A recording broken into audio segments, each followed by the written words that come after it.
Information আছে আপনি কি মনে করেন যে শেখ হাসিনা গণভবনে থাইকা এসএসএফ লইয়া এতগুলি ইন্দুর এতগুলি বান্দর লইয়া ক্ষমতায় টিকতে পারে না, হেলিকপ্টারে চলে গেছে? আপনার কাছে কি মনে হয় গোপন বার্তা 2টা দিলে পত্রিকায় প্রকাশিত হইলে আপনাকে ইয়া চলে যাবে, শেখ হাসিনা আবার আইসা পড়বে ক্ষমতায়? এই আপনাদের ধারণা? শেখ হাসিনা আসার বিষয় না, আসার বিষয়টা যখন আপনি নিষিদ্ধ একটি সংগঠনকে যার খুনের রক্তের দাগ এখন আছে, আপনি তো তাকেও নিয়ে আসতে চেয়েছিলেন। জনগণ যখন কথা বলেছে আপনি কিন্তু সেখান থেকে পিছপা হয়েছে। আপনারা মামলা করার হুমকি দিচ্ছেন, আমি অ্যাটর্নি জেনারেলের সাথে কথা কইছি, তারা কইছে যে হ্যাঁ এটা মামলা করা যাইতে পারে। হ্যাঁ দিছেন তো। আমি একজনের সাথে কথা কইতেছি, জনাব নাসিরউদ্দিন পাটোয়ারি, আমি একজনের সাথে কথা কইতে চাইছি, আপনারা আমার সাথে কথা না বইলা আপনারা স্ট্যাটাস দিয়ে দিচ্ছেন যে আমি প্রতারণা করছি। আপনি জানেন প্রতারণা শব্দের মানে জানেন? জি জি, এটা আমি কিন্তু এটার স্ট্যাটাসের দায়ভার নিচ্ছি না, কারণ যে স্ট্যাটাস দিয়েছে সেটাতে সে জায়গাতে বলুক। কিন্তু আমরা স্পষ্টত যেটা দেখি ক্যাম্পাসে আমরা যাদের হাতে মাইর খেয়েছি, যারা আমাদের প্রতিনিয়ত পিঠাইছে, যারা প্রতিনিয়ত যাদের হাতে হলো খুনের, আমি ওরে নিয়ে আইসা কোলে বসে আদর করতাম, এরকম আপনার ধারণা? না না না না না না, আপনি কোলে নিয়ে আইসা আদর করেন, অথবা ও আইসা কথা বললে সব লোক আপনাদের বিরুদ্ধে চলে যেত। তাহলে আপনার সাথে তো তাদের সাথে যোগাযোগ আছে। আমার সাথে যোগাযোগ নাই, যোগাযোগ থাকতে হয় না। 50টা জায়গায় আপনাদের সাথে যোগাযোগ আছে, এবং সেই জায়গাতে বাংলাদেশের ইন্টেলিজেন্সকে একটু হেল্প করবেন কিভাবে তাদেরকে ফিরিয়ে এনে এই শিখছেন, দাবিতে হলো বিচারের এই শিখছেন আপনারা জার্নালিজম, যে আমরা আমাদের সাথে আওয়ামী লীগের লোক যোগাযোগ করলে আমরা ইন্টেলিজেন্সে তাদের নাম্বার দিয়ে দিব। এই হচ্ছে আপনাদের জার্নালিজম সম্পর্কে ধারণা। এটা হলো আমাদের জার্নালিজম ধারণা না, এটা হলো যে জায়গা থেকে খুনের বার্তা গেলে তারা আসুক বিভিন্ন জায়গায়, তারা মাঠে দাঁড়াক। শোনেন এই যে এই সাদ্দাম, আমি আজকে টেলিভিশনে বলি, এই সাদ্দাম দিয়া আমি হচ্ছে ওয়ার্স্ট সাফারার। ওকে আমি একটা প্রশ্ন করার পরে ও হচ্ছে 60,000 ফেসবুক ভুয়া পেজ খুলে আমার বিরুদ্ধে লিখছে। আমি মনে করছি ও আসবে না, ওইটা তার জন্য পিকনিক হইতো না। এটা আপনিও তার ভিকটিম ছিলেন। হ্যাঁ, তাহলে সেজন্যই তো আমি তার প্রশ্ন করতে চাই। আপনারা কি দেখেছেন যে এই টিমের একটি স্ট্যাটাসে এবং তাদের একটা লাইভ টক শোতে সবাইকে হত্যার হুমকি দিয়েছে? এটা কি আপনি দেখেছিলেন? আমি আমি আমি আমি আমি আমি আমি এগুলি দেখি না। I am sorry. আপনি আসলে আমরা প্রশ্নের মধ্যে আসেন, প্রশ্নের মধ্যে আসেন, কারণ এই যে আপনি যে এটার কথা বললেন এটা নিয়ে আমার কোনো ইন্টারেস্ট নাই, কোনো ইন্টারেস্ট নাই। এখন আপনার ইন্টারেস্ট থাকবে না, কারণ আপনি ব্যক্তিগত বিষয় নিয়ে আসছেন, তো যে আপনি কোথায় কাউকে নিয়ে আসতে পারেন নাই, কোথায় কি। আমি আসি নাই কিন্তু ব্যক্তিগত বিষয় না। জনাব নাসিরউদ্দিন পাটোয়ারি, এই প্রসঙ্গটা আপনি তুলছেন, এই প্রসঙ্গটা আপনি তুলছেন, এই জন্য আমরা কোনো মানে ব্যক্তিগত বিষয়ে যাচ্ছি না। এই প্রসঙ্গটা আপনি তুলছেন পাটোয়ারি, আপনি তুলছেন, আমি তুলি নাই কিন্তু। আপনি ওইটা বলেন, আপনি ওইটা বলেন। হ্যাঁ, আপনি যেটা বলতে চাইতেছি, হ্যাঁ আমি যেটা বলতে চাইতেছি সেটা হচ্ছে যে এই মুক্তিযুদ্ধের বিপক্ষের যে বয়ানটা, যেমন এইটার ক্ষেত্রে নাগরিক যারা আপনারা আছেন, নাগরিক কমিটি, তারা আসলে অবস্থানটা কি নিতেছেন সেটা একটু আমাদের বলবেন। যে আমরা দেখতে পাচ্ছি যে একজন মুক্তিযোদ্ধা, আমি আসলে মুক্তিযোদ্ধারা বলে না, যে কোনো লোককেই আসলে অপমান করা, তাকে গলায় জুতার মালা দেওয়া এবং কোনো একটা কারো ছত্রছায়া এটা করা, এটার বিপক্ষে আপনি যদি 2 লাইনে একটু বলতেন যে এই জিনিসটা নিয়ে আপনি আসলে কিভাবে দেখতেছেন। না, প্রথমত আমরা বলি যে মুক্তিযুদ্ধের যে আকাঙ্ক্ষাটা ছিল, 71-এর মানুষ যে জন্য যুদ্ধে ঝাঁপিয়ে পড়েছিল, সেটা তো ব্যাহত হয়েছিল। এবং গত 53 বছরে বিভিন্ন দল ছিল, সেনা শাসন ছিল, বিভিন্ন বড় বড় কিংস পার্টি তারা ক্ষমতায় ছিল, এবং সেখানে তারা কিন্তু মুক্তিযুদ্ধের এই বিষয়গুলো এই পর্যন্ত কিন্তু যে দলে এসেছে তারা কিন্তু মুক্তিযোদ্ধা বানিয়েছে, এবং সেই জায়গাতে মানুষের প্রতি কিন্তু মুক্তিযুদ্ধের প্রতি একটা বীতশ্রদ্ধা তৈরি হয়েছিল, কারণ কে আসল কে নকল বোঝা যাচ্ছে না। ফলে তো আমরা যে জায়গাতে বক্তব্য রাখি সেটা হলো মুক্তিযুদ্ধের যে রিয়েল কোর স্পিরিটটা, সাম্য, মানবিক মর্যাদা এবং ন্যায় বিচার, সেই জিনিসটা আমরা ধারণ করি। সেই জিনিসটা ধারণ করে বলেই কিন্তু আমরা 24-এ উঠে দাঁড়িয়েছি, এবং 24-এ সেই আবেদনের ভিত্তিতেই কিন্তু আমরা মাঠে রক্ত দিয়েছি। এবং আমরা এই ক্ষেত্রে কোনো মুক্তিযোদ্ধার সাথে কোনো বেমানান কোনো কিছু করা হবে, অথবা তাদেরকে হত্যা বা গুম করা, অথবা তাদেরকে অ্যাসাল্ট করা হবে, আমরা কখনো এগুলো কোনো সমর্থন করি না। ইভেন আমরা কোনো ব্যক্তিকে আইনের শাসন নিজের হাতে তুলে দেওয়াকে অপছন্দ করি, এবং এটার আমরা তীব্র বিরোধিতা করি।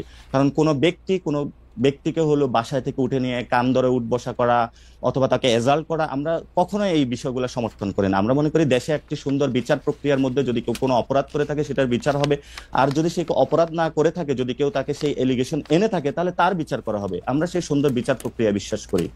ওকে, যে জনাব রুহুল কুদ্দুস কাজল, আওয়ামী লীগ সরকারের সময় তারেক রহমান বাংলাদেশে আসেননি, রাজনৈতিক বাস্তবতা ছিল, কিন্তু 5 আগস্টের পরও তিনি ফেরেননি। এখন স্পর্শকাতর মামলা থেকে, আপনাদের ভাষায় সব মিথ্যা মামলা থেকে খালাস পেয়েছেন তারেক রহমান, তারপরেও তিনি দেশে ফিরছেন না, ভার্চুয়াল জনসভায় যোগ দিচ্ছেন, বিএনপির নেতৃত্বে সরকার গঠন হবে। এটা নিশ্চিত করার পরেই তিনি দেশে ফিরবেন? মানে আসলে তিনি দেশে ফিরতেছেন না কেন? মানে তার কোন জায়গা থেকে তিনি আসলে একটু ভীত বোধ করছেন? দেখুন, আমার মনে হয় প্রথম কথা হচ্ছে যে আপনি যে প্রশ্নটি করেছেন অনেকটা ব্যক্তিকেন্দ্রিক প্রশ্ন। তো আসলে আপনি জানেন না, পার্টি প্রধান তো শুধু ব্যক্তি না, উনি তো ইনস্টিটিউশন। কিন্তু কথা হচ্ছে যে একজন ব্যক্তির অ্যাবসলিউটলি যে প্রশ্নটা আপনি করেছেন, আমি যদি এখন কোনো কারণে খালেদ মহিউদ্দিনকে জিজ্ঞেস করি, খালেদ মহিউদ্দিন আপনি সকালবেলা কি দিয়ে নাস্তা করেছেন, এই প্রশ্ন নিশ্চয়ই নাসিরউদ্দিন পাটোয়ারি আপনাকে দিতে পারবে না। এটাকে মানতে হবে বাস্তবতা। সুতরাং এটা একটা রাজনৈতিক দলের নেতা এবং তার স্বাভাবিক পাবলিক ফিগারের, পাবলিক স্পেয়ারের কার্যক্রম নিয়ে আমরা কথা বলতে পারি, সমালোচনা করতে পারি, এবং আমি সেটা গণতন্ত্রের সৌন্দর্য বলে মনে করি। ওকে, জনাব তারেক রহমান এবং বিএনপির পক্ষ থেকে তাদের মামলা, তার মামলা, খালেদা জিয়ার মামলা, সারা দেশে নেতা কর্মীদের মিথ্যা মামলা সম্পর্কে স্পষ্ট স্ট্যান্ড ছিল, আইনি প্রক্রিয়ার মাধ্যমে এই সমস্ত মামলা থেকে আমরা নিষ্কৃতি চাই। আজকে একটার পর একটা মামলায় কিন্তু সেগুলো প্রমাণিত হয়েছে এবং সেগুলো প্রমাণিত হচ্ছে। সুতরাং একটা আইনি প্রক্রিয়ার মাধ্যমে একজন নির্দোষ ব্যক্তিকে বিগত সময় বয়ান দিয়ে দোষী বানানোর যে প্রচেষ্টা ছিল, সেখান থেকে এখন আইনি প্রক্রিয়ার মাধ্যমে হচ্ছে। তিনি উপস্থিত করলে অসুবিধা কি? তিনি আমি কেন ওনার অনুপস্থিতিতে আমাদের আইন প্রক্রিয়া যদি আপনি কোনো কারণে পারমিট করে, তাহলে কেন নেব? আমি আবারও বলছি, মৃত্যু ভয় থাকলে করে না, মৃত্যু ভয় থাকলে না। আমার মনে হয় খালেদ, আমার মনে হয় আইনের ব্যাপারটি আমি আপনাকে বলি, আমাদের যে কোনো আইনজীবী জানবেন, কোনো কারণে একটা রায়ের যদি কোনো কারণে কো-অ্যাকিউজ, কো-কনভিক্ট থাকে, সেই জাজমেন্টটা যদি অ্যাজ এ হোল যদি কোনো কারণে বাতিল হয়ে যায়, তাহলে নিশ্চিতভাবে নন অ্যাপিলিং কনভিক্ট কিংবা নন অ্যাপিলিং অ্যাকিউজ তার বেনিফিট আইনগতভাবে পেয়ে থাকেন।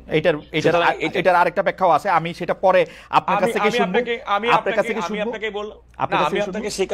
আপনাকে সেই কারণেই বললাম যে আপনি যে প্রশ্নটা করলেন, আমরা আইনের ভাষায় আপনি জানেন that is called leading question, এবং লিডিং কোশ্চেনের আনসার দেওয়ার মতো অবস্থানে আমরা তাহলে পরবর্তী কোশ্চেনে যাই। আমাদের থেকে চ্যানেল 24 চলে যাচ্ছে যে বৈষম্য বিরোধী ছাত্র নেতারা, ছাত্র জনতার নেতা যারা জুলাই আন্দোলনের নেতৃত্ব দিয়েছে, আমরা দ্ব্যর্থহীন ভাষায় বলতে চাই, তারা যখন রাজনৈতিক দল করতে চায়, বিএনপি নেতারা তাদেরকে কিংস পার্টি করছে এরকম কেউ কেউ বলে। আমাদের দর্শকরা কিন্তু আমাদেরকে বলে যে বাংলাদেশের প্রথম কিংস পার্টি হচ্ছে বিএনপি, এবং এইটি প্রথম আলোকে দেওয়া সাক্ষাৎকারে জনাব নাসিরউদ্দিন পাটোয়ারিও এই বিএনপির এই প্রতিষ্ঠাকালীন ইতিহাসটা বলেছেন, আজকেও আমাদেরকে কিছুটা বলতে চেয়েছেন। আপনারা এটাকে আসলে কিভাবে ব্যাখ্যা করেন? মানে কিভাবে চালুনি সূত্রে বলে যে কেন? আমি আপনাকে এত কথা বলি যে জন্ম হোক যথাযথ, কর্ম হোক ভালো, এটা তো আপনি মূল জিনিস আসলে খেয়াল করে দেখবেন। এটা কিন্তু প্রথমত বুঝে রাখতে হবে। প্রথম কথা হচ্ছে যে বাংলাদেশের রাজনীতিতে 2024 সালে যে দলই করে না কেন, কিংস পার্টি কি একা শুধুমাত্র যদি আপনাদের সংজ্ঞায়িত যদি হয়, তাহলে রাজনৈতিক দল হিসেবে শুধুমাত্র একমাত্র বিএনপি, একমাত্র কিংস পার্টি না, জাতীয় পার্টি। হ্যাঁ, বিএনপি জাতীয় পার্টি ভাই ভাই। আমি এর বাইরে কি আপনি ছিল না? আপনার কি মনে আছে ওয়ান ফেরদৌস আহমেদ কুরেশি 1/11 সরকারের সময় তাদের প্যাট্রোনাইজেশন, আপনি কেন ভুলে যান খালেদ? না, কারণ দলই নাই আর দলের কথা মনে রাখবো। এক্স্যাক্টলি আজকে বিএনপি আলোচনার মধ্যে আছে, এই কারণে বিএনপি হচ্ছে বাংলাদেশের আগামী দিনের রাষ্ট্র ক্ষমতা প্রত্যাশী প্রধান কন্টেন্ডার। এই কারণে আজকে বিএনপি নিয়ে যে কোনো আলোচনার মধ্যে বিএনপি আসবে। ওদেরকে 40টা বছর সময় তো তুলে দিতে হবে। বিএনপি আজকে রাষ্ট্র ক্ষমতার প্রধান কন্টেন্ডার, সেইটা তো একটা ক্ষমতার মধ্যে দিয়ে গিয়া ওদেরকে দিতে হবে না সেই সময়টা। আপনি আগে না কিং পার্টি আমি বলছি না, আমি যদি নাসিরউদ্দিন পাটোয়ারি তারা যে রাজনৈতিক দল করছে, বিএনপির প্রতিষ্ঠাতা শহীদ প্রেসিডেন্ট জিয়াউর রহমান বাংলাদেশে বহুদলীয় গণতন্ত্রের প্রবর্তন করেছিল, একদলীয় শাসন ব্যবস্থা থেকে করেছিল। সুতরাং বিএনপি নেতা কর্মীরা যত দল, তাদের রাজনৈতিক শক্তি, তাদের রাজনৈতিক ইচ্ছা, রাজনৈতিক কর্মসূচি পালন করবে, এটা তো বিএনপির অখুশি হওয়ার কিছু নেই, বরং বিএনপি খুশি হবে, কারণ তাদের দলের নেতা আমাদের দলের মানে যে নেতা, মূল নেতার।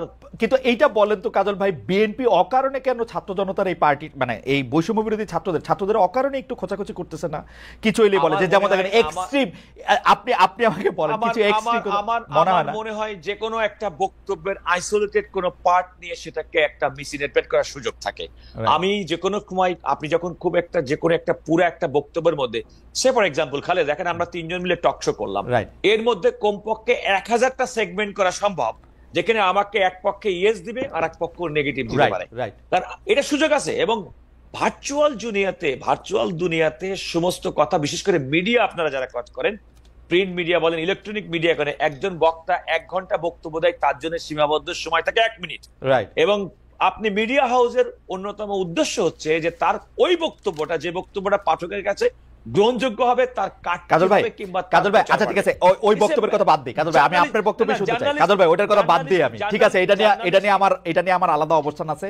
আমি 30 বছর ধরে সাংবাদিকতা পড়াই করাই, আমি আমি আমি আমি আমি আমি আমি এটা নিয়ে আমার আলাদা বক্তব্য আছে। আমি এই আজকের কথায় ফিরে আসি।